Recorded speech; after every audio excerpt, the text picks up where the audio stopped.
CA store बना रहे हैं। अभी आपने 10 सीए स्टोर बनाने के लिए हमने फंड वाले क्यों किया कि हमारे लोग अपने सीए स्टोर में अपने में डालें ना। हमारे को सरकार को भी आय होगी, जब उनकी ज्यादा मार्केट बढ़ेगी तो वो ज्यादा उसमें जाएंगे। फिर सड़ा हुआ सेब है, उसकी डिस्टिलरी भी लगाने जा रहे हैं हम, ताकि उसका मूल्य भी आपको अच्छा मिले। यूनिवर्सल कार्टन की भी अभी बात चल रही है, मैं कानून का अध्ययन कर रहा हूँ। मेरे साथ पीछे से जनाटा जी बोल रहे कार्टन बनवा, हाँ वही चल रही है, तो अभी सब देख रहे। अभी तो मेरे को लगता है ठो में एक और पोस्ट खाली है। पिछली बार 4 थे कि 5 थे? पिछली बार 4 थे या 5 थे ना, तो अभी तो पोस्ट ही 2 भरी है। भूषण ज्वेलर्स, अनमोल रिश्तों के लिए। आप आने का मैं आपका हार्दिक अभिनंदन करता हूं और स्वागत करता हूं। सबसे पहले तो जो आदरणीय मुख्यमंत्री जी, जो आपने मुझे जिम्मेदारी सौंपी है, इतनी महत्वपूर्ण जिम्मेदारी, उसके लिए मैं अपनी तरफ से और यहाँ पर जितना भी ये सीनियर कांग्रेसमैन और जनसलाब जितना ये उमड़ा है, उनकी तरफ से आपके दिल की गहराई से आपका धन्यवाद करते हैं और आभार व्यक्त करते हैं। और आश्वासन देता हूँ सर कि हम जो पूरी निष्ठा और ईमानदारी से इस महत्वपूर्ण जिम्मेदारी को निभाऊंगा। मुख्यमंत्री महोदय, हमारे बैंक में लगभग 16 लाख लोगों के खाते हैं, 240 ब्रांच है। अभी एट प्रेजेंट में कुछ 23,500 करोड़ से ऊपर का हमारा टर्नओवर है। जो हमारा डिपॉजिट है वो 13,500 करोड़ से ऊपर का है, और लोन हमने जो बांटा है वो भी लगभग 9,500 करोड़ का है। मैं आपको आश्वासन देता हूं मुख्यमंत्री महोदय कि ये जो टर्नओवर है ये अगले साल 25,000 करोड़ क्रॉस कर लेगा, और ये जो डिपॉजिट है इसको भी हम 15,000 करोड़ क्रॉस कर लेंगे, और जो हमारा लोन है वो भी हम कम से कम 10,000 करोड़ से ज्यादा लोन बांटेंगे। आपके दिशा निर्देश अनुसार जो आपने मुझे दिशा निर्देश दिए थे, किसानों और बागवानों का, खासतौर हॉर्टिकल्चर और एग्रीकल्चर सेक्टर में जो सहूलियतें देनी थी, उसमें सर हमने सिंपल इंटरेस्ट पर 7% इंटरेस्ट पर बहुत सारे जो है टूल्स जो जिसको कहते हैं वो हमने उस रेट पे दे रहे हैं। बाकी आपने सर जो हमारा महिला मंडल है, जो हमारे युवक मंडल है, उनको भी प्रोत्साहन देंगे बैंक की तरफ से। और दूसरा जो हमारी सोसाइटीज है, उनके जो एक्सपोजर विजिट जितनी भी सोसाइटी है सब इसको सुदृढ़ करेंगे, कॉर्पोरेटिव मूवमेंट हमारा जो है। बाकी सर सबसे इंपॉर्टेंट ये है कि आपने जो मुझे दिशा निर्देश दोबारा दिए कि जो आपका ड्रीम प्रोजेक्ट है सोलर एनर्जी और ये ग्रीन एनर्जी और इलेक्ट्रिक व्हीकल्स का, उसमें सर मैं आश्वासन देता हूं कि अगले महीने जैसे बोर्ड का गठन होगा उस वैसे ही हम इसके ऊपर 500 करोड़ रुपया इस क्षेत्र को लॉट करेंगे सर। बाकी सर अंत में मैं इसलिए कहना चाहूंगा कि आपका इकबाल बुलंद रहे, दिख दिगांत जय घोष जय गीत आपके गूंजे। अंत में जितने भी लोग यहाँ आए, मैं आपको सबको नमन करता हूं और आपकी तरफ से सर इन सबका धन्यवाद प्रदान करता हूं। जय हिंद। सम्मानित शिमला के विधायक हरीश जनाटा जी, सम्मानित हमारे कांग्रेस पार्टी के वरिष्ठ उपाध्यक्ष केर सिंह खाची जी और वाइस चेयरमैन, सम्मानित देवेंद्र श्याम जी चेयरमैन, नेटू जी, जगदीश जी हमारे जेपी जी, सभी भैक साहब हमारे पूर्व में कांग्रेस के अध्यक्ष रहे, और सभी बुजुर्ग साहिबान, माताएं, साथियों, युवा। अभी तो मेरे को लगता है ठो में एक और पोस्ट खाली है। पिछली बार 4 थे कि 5 थे? पिछली बार 4 थे या 5 थे ना, तो अभी तो पोस्ट ही 2 भरी है। ये सब मैं शिमला जिला में, क्योंकि शिमला में भी लोग रहते हैं, गांव में भी लोग रहते हैं, और सबका अपना एक राजनीतिक रसूख है, और उस राजनीतिक रसूख के सारे कांग्रेस की राजनीति को आगे बढ़ाते हैं। खाची साहब को काफी लंबे समय तक 40 साल तक कांग्रेस के काम करने के बाद इज्जत मिली, अब मेरे साथ है, सरकार में है, यानी कि मेरे फॉरेस्ट मिनिस्टर अभी खाची साहब ही है, क्योंकि मैं फॉरेस्ट मिनिस्टर हूँ तो मैं अभी देने को दे दिया। और हमारे फॉरेस्ट मिनिस्टर को खाची साहब का मतलब है कि वाइस चेयरमैन जो भी है वो ये है। दूसरे जो फाइनेंस करने वाले हैं वो देवेंद्र जी है। मैं देवेंद्र श्याम जी के लिए कहना चाहूँगा कि इनको क्यों दिया गया ये बैंक, क्योंकि हम चाहते हैं कि जो हमने इस बार हिमाचल के वातावरण और हिमाचल की जलवायु के आधार पर जो मैंने बजट पेश किया है उसमें हमारी योजनाओं में हिमाचल प्रदेश कोऑपरेटिव बैंक का महत्वपूर्ण योगदान रहेगा। हम चाहते हैं कि कोऑपरेटिव बैंक, चाहे वो बस ऑपरेटर्स को लोन देने की बात आई जिसमें हमने 50 लाख की सब्सिडी की घोषणा की है, अगर वो इलेक्ट्रिकल में जाता है, टैक्सी की बात आई, अगर वो इलेक्ट्रिकल में जाता है तो हम उसको 50% अनुदान देंगे। ट्रक की बात आई तो उसमें इलेक्ट्रिकल में जाता है, उसमें 50% अनुदान देंगे। हम उसकी सॉवरेन गारंटी सरकार देगी और बैंक हमारा कोऑपरेटिव बैंक होना चाहिए। तो एक तेज तरार चुस्त आदमी की जरूरत थी, इसलिए हम इसके द्वारा हमारा काम भी चले। और जो सोलर एनर्जी है, आप सोलर एनर्जी, सोलर एनर्जी, मत्स्य पालन और बागवानी और कृषि, ये चारों एक दूसरे से संबंधित है। अपने चाहे विभाग अलग बना दे, कभी फिशरी का बना दे कि इसको एडजस्ट करना है, लेकिन शुरुआत इसकी किसान से ही होती है। हम उस चीज को भूल गए कि किसान है, ये बागवान है, ये मत्स्य पालन है, ये सोलर है, इन सबको हमने एक ग्रामीण अर्थव्यवस्था को मजबूत करने के लिए ये चीज की है। इसका अभी परिणाम आपको नजर नहीं आ रहा, क्योंकि धरातल पर आपको भी दिख नहीं रहा। धरातल में दिखने के लिए कम से कम 2 साल लगेंगे।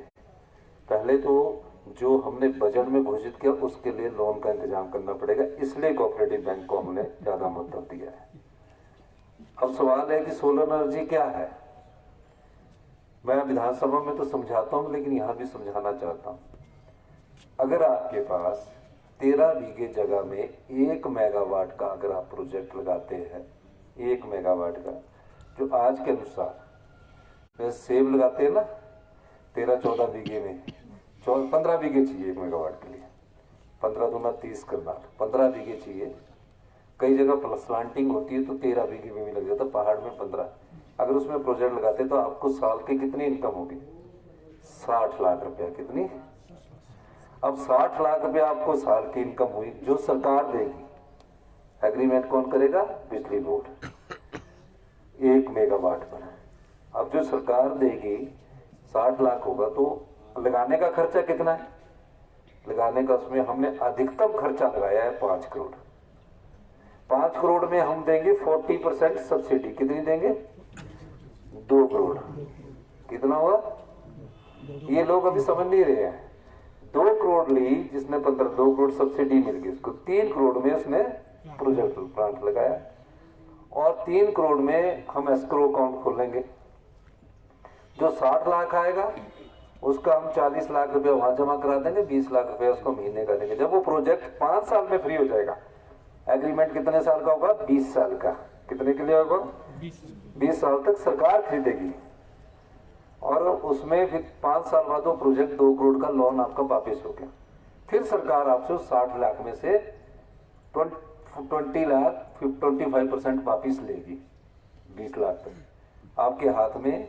बाद में 10 साल बाद वो 60 लाख रुपया जेब में आएगा, और उसके हिसाब से फिर कीमत बढ़ती जाएगी। इन्फ्लेशन होगा ना, तो यूनिट भी बढ़ते जाएंगे। ये है 1 मेगावाट के लिए। पर कईयों के पास 1 मेगावाट नहीं है, जगह ही नहीं है गाँव में। हमारे पास ना जमीन नहीं है, हिमाचल प्रदेश सुंदर प्रदेश है, जमीन नहीं है। अब उसके पास अगर 4 बीघे जगह है तो वो 250 किलोवाट का प्रोजेक्ट लगाएगा। तो 250 किलोवाट के प्रोजेक्ट में उसको कितने मिलेंगे? साल के 15 लाख रुपए। तो वो आपको 8 महीने में मिलने शुरू हो जाएंगे। तो उसमें खर्चा कितना आएगा? अब हम 250 किलोवाट, अगर 2.5 करोड़ आएगा 500 किलोमीटर में, उसमें 1.5 करोड़, 1 करोड़, 1.25 करोड़ आएगा। इसलिए मैं सब गांव के लोगों को बोल रहा हूं कि इधर उधर धक्के खाने की जगह अपने गांव में 250 किलोवाट के बाद 100 किलोवाट में 5 लाख रुपए आपको घर बैठे मिलेंगे। 250 किलोवाट में आपको 15 लाख मिलेंगे, 500 किलोवाट में 30 लाख मिलेंगे और 750 किलोवाट में 45 मिलेंगे, 60 मिलेंगे। अब ये लोग अभी समझ नहीं रहे इस परिवर्तन को। वो सोच रहे हैं कि ये योजना क्या है, कौन लोन उठाएगा, लेकिन इससे आपकी जीवन स्तर में परिवर्तन आएगा। अब जहां पानी है वहां हम 80% सब्सिडी दे रहे हैं। ये मेरा जो बजट है हरित राज्य के रूप के स्वरोजगार की तरफ भी है।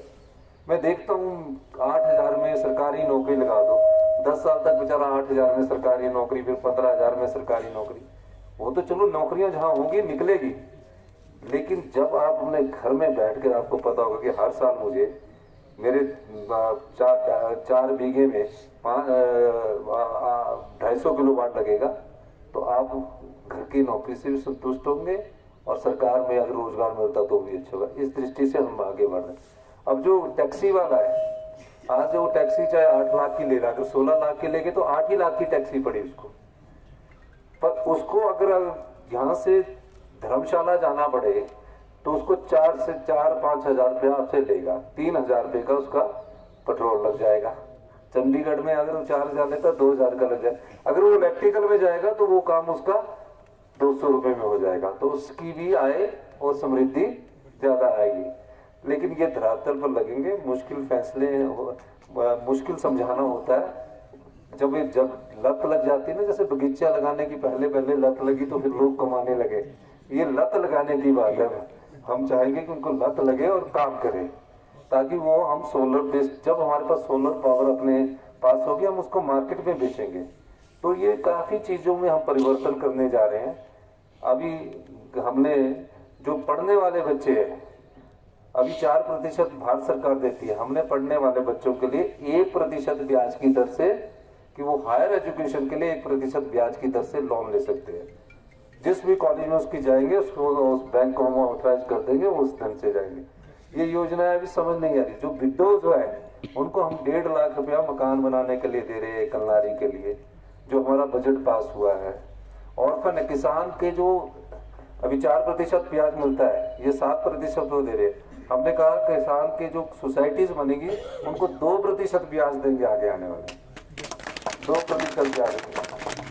हमारे पास पैसा नहीं है, आर्थिक बदहाली के दौर से हमारा प्रदेश गुजर रहा है। आपके ऊपर सब लोगों पर, एक व्यक्ति पर जो यहाँ खड़े हैं ना, जितने भी है, 93,000 रुपए का कर्ज है। अगर हमने अपने हिमाचल प्रदेश को पैरों पर लाना है तो 4 साल आर्थिक कड़े फैसले करने पड़ेंगे और आर्थिक दृष्टि से हमको मजबूत होना पड़ेगा। ये योजनाएं धीरे धीरे आगे आएगी और इसमें और अधिक धन आएगा।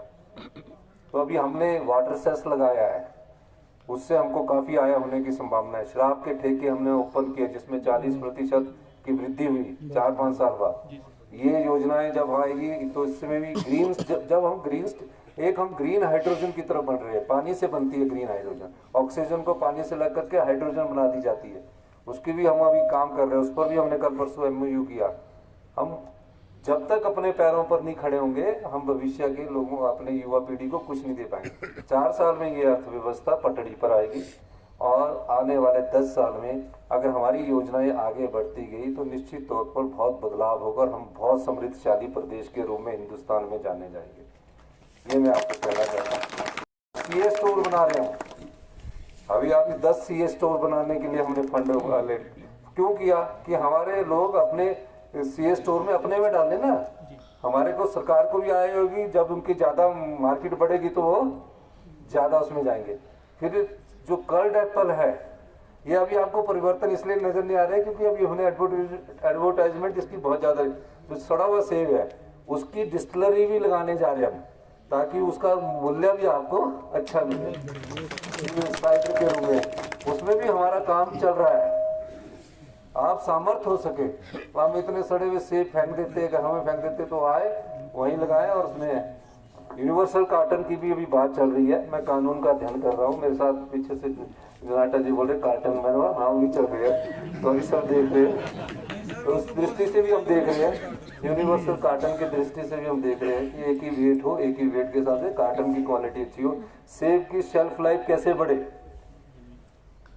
क्योंकि पेस्टिसाइड्स कितना ज़्यादा, उस दृष्टि से भी हमारी सरकार काम कर रही है। पिछले दिनों मेरी रोहित ठाकुर इन सब लोगों से बात हुई, जगत नेगी जी से, जो एप्पल ग्रोइंग है, उन सब लोगों, ये हरीश जी से, उन सब लोगों से बात हुई। अभी तो हमने बोला कि पहले सीए स्टोर बनाओ।